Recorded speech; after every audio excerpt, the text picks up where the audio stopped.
100 ஆண்டுகளுக்கு முன்பு கோட்டயம் மாவட்டம் வைக்கம் மகாதேவர் கோவில் இருந்த தெருவில் உழைக்கும் அடித்தட்டு மக்கள் நடக்க அனுமதி கிடையாது. கோவிலை தாண்டி செல்ல வேண்டும் என்றால் 2-3 ஃபர்லாங் தூரம் சுற்றித்தான் செல்ல வேண்டும். மாதவன் என்னும் வழக்கறிஞர் வழக்காடுவதற்காக நீதிமன்றத்துக்கு சென்று கொண்டிருந்தார். நீதிமன்றம் அரண்மனைக்குள் இருந்தது.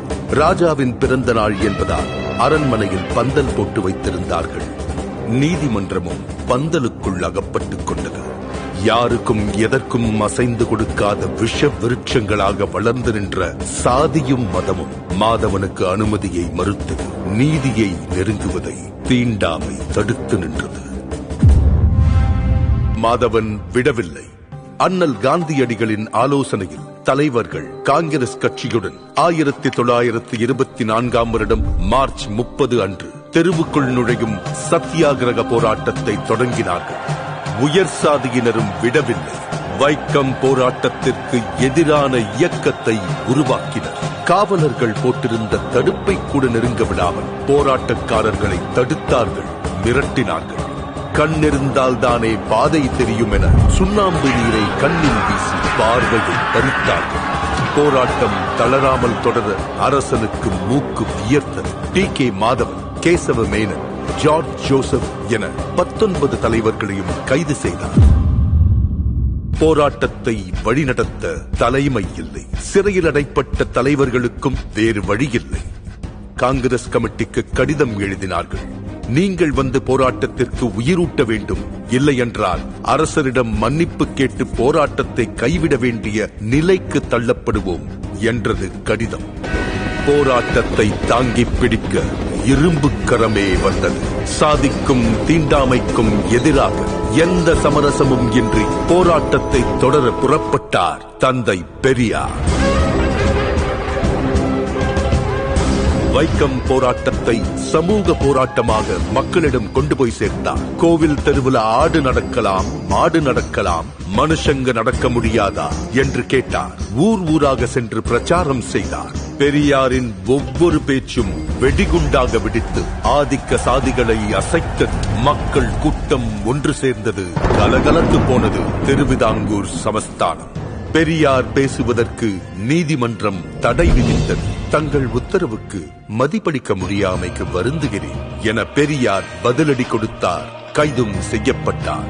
1 மாதம் சிறையில் இருந்து திரும்பிய பெரியார் மறுபடியும் வைக்கம் சென்றார். மீண்டும் பிரச்சாரம், மீண்டும் சிறை.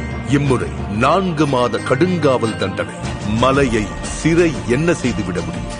இந்த நேரத்தில் திருவிதாங்கூர் ராஜா சர் ராமவர்மா திடீரென காலமானார். சிறையில் இருந்தவர்கள் விடுதலை செய்யப்பட்டனர். வெளியே வந்த பெரியார் மீண்டும் போராடினார். பெரியார் தலைமையிலான போராட்டத்திற்கு பலன் கிடைத்தது. திருவிதாங்கூர் ராணி பேச்சுவார்த்தைக்கு முன்வந்தார். அண்ணல் காந்தியடிகளை பேச்சுவார்த்தைக்கு அழைத்தார்கள். பேச்சுவார்த்தைக்கு வந்த காந்தியடிகளிடம் தெருவில் நடக்கக்கூட அனுமதி வழங்குகிறோம், அதற்கடுத்து ராமசாமி கோவிலுக்குள்ளும் நுழைய வேண்டும் என போராடினால் என்ன செய்வது என்று ராணி கேட்க காந்தியடிகள் பெரியாரிடம் பேசினார். பெரியார் தனது நிலைப்பாட்டை விட்டுக் கொடுக்கவில்லை. பாதையை திறந்து விடட்டும், அதற்காக கோவிலுக்குள் நுழைய போராட மாட்டோம் என உத்தரவாதம் கொடுக்க முடியாது. வேண்டுமென்றால் இப்போதைக்கு அதற்காக போராட மாட்டோம் என சொல்லுங்கள் என்றார் பெரியார். பெரியாரை தன் வழிக்கு கொண்டு வர முடியாது என காந்தியடிகளுக்கு புரிந்தது. பெரியாரின் நிபந்தனையை ராணியும் ஏற்றார். கோவிலை சுற்றியிருந்த 3 தெருக்களிலும் உழைக்கும் மக்களின் பாதங்கள் பதிந்தன. 1925ஆம் ஆண்டு நவம்பர் மாதம் போராட்டம் வெற்றி கண்டது. எல்லாருக்கும் எல்லாம் என்கிற திராவிட அரசியல்தான் பெரியாரின் ஆயுதம். அதை அவர் முதலாக சுழற்றி வீசிய இடம்தான் வைக்கம். வைக்கத்தில் உள்ள அந்த தெருதான் இன்று கேரள சமத்துவத்தின் முகவரியாகவும் தமிழ்நாட்டு சமூக நீதியின் அடையாளமாகவும் புதிய இந்தியாவுக்கான ஒளியாகவும் இருக்கிறது. இம்மாபெரும் போராட்டத்தின் தொடர்ச்சியாக பொது உடைமையும் சமூக நீதியும் சமத்துவமும் தழைத்தோங்கும் ஆட்சியை அளித்து வருகிறார் கேரள முதல்வர் உயர்திரு பினராயி விஜயன் அவர்கள். அனைத்து சாதியினரும் அர்ச்சகராகலாம் என சட்டம் இயற்றினார் முத்தமிழறிஞர் டாக்டர் கலைஞர் அவர்கள். அதை நடைமுறைப்படுத்தினார் தமிழ்நாடு முதல்வர் உயர் திரு மு.க. ஸ்டாலின் அவர்கள். பெரியார் வகுத்துத் தந்த சமூக நீதி பாதையில் வீறுநடை போடுகிறது மாண்புமிகு தமிழ்நாடு முதலமைச்சர் திரு மு.க. ஸ்டாலின் அவர்களின் தலைமையிலான சமூக நீதி காக்கும் அரசு. 100 ஆண்டுகளை தாண்டியும் பெரியாரின் பகுத்தறிவு ஓர் ஆயுதமாய் பழமைவாதத்தை வேரறுத்து வருகிறது. இந்நிலை வைக்கம் போராட்டத்தின் நூற்றாண்டை சிறப்பிக்கும் வகையில் தமிழ்நாடு அரசு சார்பில் வைக்கத்தில் அமைந்துள்ள பெரியார் நினைவகம் ரூபாய் 8.14 கோடி மதிப்பீட்டில் புனரமைக்கப்பட்டுள்ளது. ஓர் உரிமை போராட்டத்தின் நினைவுகளை தமிழ்நாடு, கேரளா ஆகிய 2 மாநிலங்களும் இணைந்து கொண்டாடுவது சமூக நீதி பயணத்தின் முத்தான தருணம்.